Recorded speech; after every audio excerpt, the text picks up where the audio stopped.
this is my attempt to make giant bioluminescent jellyfish. But before I get too far ahead of myself, let's start at the beginning.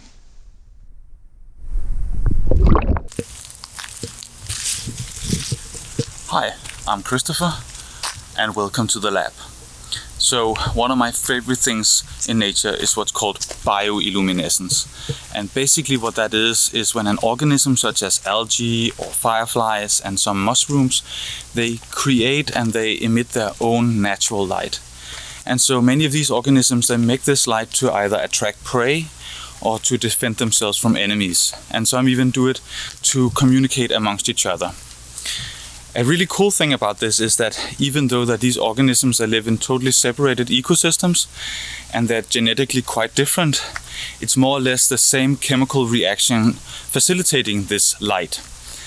And I know that in some places of the world, this is a quite common phenomenon. You can just go into the woods and find some of these organisms. However, here in Scandinavia, unfortunately, it's not.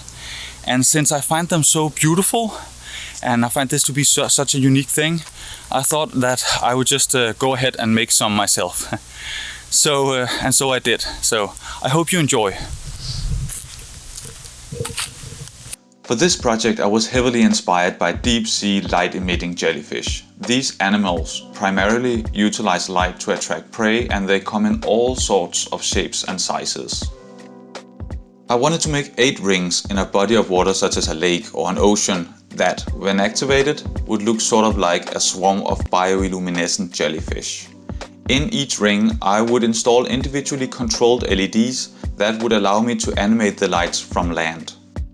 The rings should be buoyant so that they float just under the surface of water, and since I would most likely be locating the project in a place without electricity, the whole thing should be able to run on a large battery. Also, full disclosure, this project was exhibited and for a few weeks placed in the waters of Copenhagen Harbour during the 2020 Copenhagen Light Festival. After some experimentation and a lot of help from a buddy of mine with expertise in maritime technology, we came up with the following design. Basically, the project can be divided into 3 parts. A buoyant top ring made from plywood and in which the LEDs would be mounted, an anchor keeping the rings at a fixed distance from the surface, and a wire running alongside the bottom of the lake from where the LEDs get electricity and data to update their lights.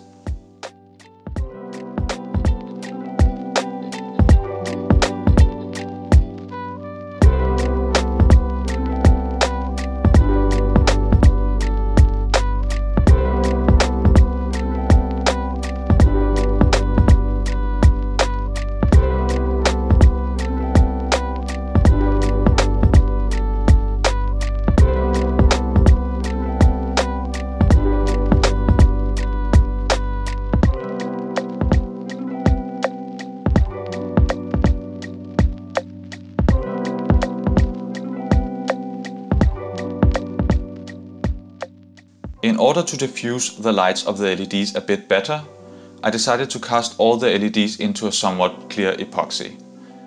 However, I lost the footage, so I'm just going to show you this cool rendering of thick honey instead. My apologies.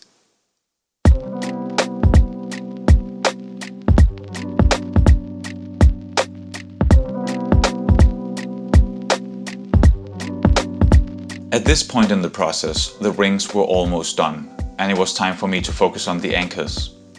First I was convinced that they should be made from concrete, but once again it turned out that my buddy had a way better idea. In the dump behind a local mechanic we found a ton of old braking discs from cars. And it turned out that their shape and their weight were just absolutely perfect for this project.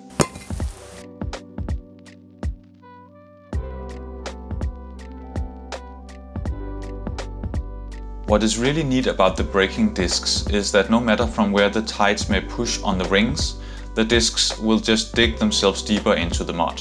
I guess that might be the case for all anchors, but anyway, it's really great regardless. Surprisingly, it turned out to not be the wind or the tides that ended up being the biggest challenge, but rather the constant exposure to high levels of salt. Over time, it basically guarantees to corrode away the copper wire. Talking about copper wire, I designed the electronics as true to the distributed nature of a swarm as possible. I could easily run all the rings from just one microcontroller, but instead I thought it would be interesting to use one main microcontroller to control the overall behavior of the swarm, and then have 8 smaller ones to control the actual animation on the rings. And this way I could build in more random actions that would make the rings behave in a more organic fashion. Also, I decided to add a sound sensor, so when activated all the rings would turn on at once and act as if they were all scared by the same enemy.